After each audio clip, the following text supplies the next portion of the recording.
just a week or so ago, you're out in the street demonstrating, and that was interesting to see the reactions from people towards that. And I think it's probably fair to say that it's a very polarizing issue here.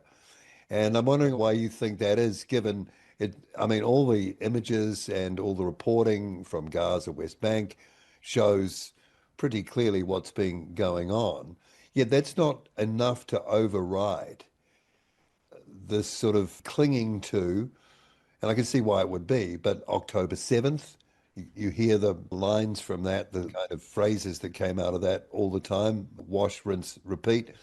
And okay, it's not nice for hostages, I get that, but it's kind of okay to sacrifice that many people for those two particular items. Any ideas on why people are so persuaded one way or, well, that particular way? And then you're Yeah. seeing a division here in New Zealand where Mm. if you support Palestine, the people of Palestine, that somehow that's all tied up with a whole lot of other stuff locally as Mm. well. The waters are so muddy when it comes to this.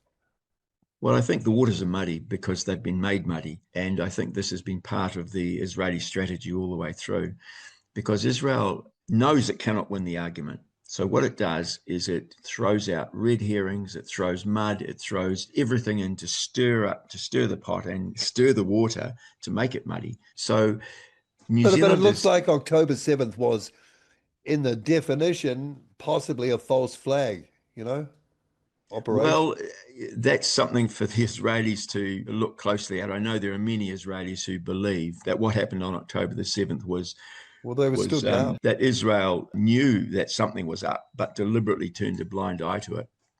Not that Israel started it, but the Well, they Israeli let it happen. establishment perhaps allowed it to happen because that would open up the opportunity for them to do what they're doing now. It's an extreme far right government in Israel. But look, getting back to New Zealanders, we did 2 opinion poll surveys, and Radio New Zealand had one come out a couple of days ago. And what it's showing is that for New Zealanders who give an opinion, 2-1 people are supporting sanctions against Israel, and 2-1 people are supporting New Zealand recognising a Palestinian state.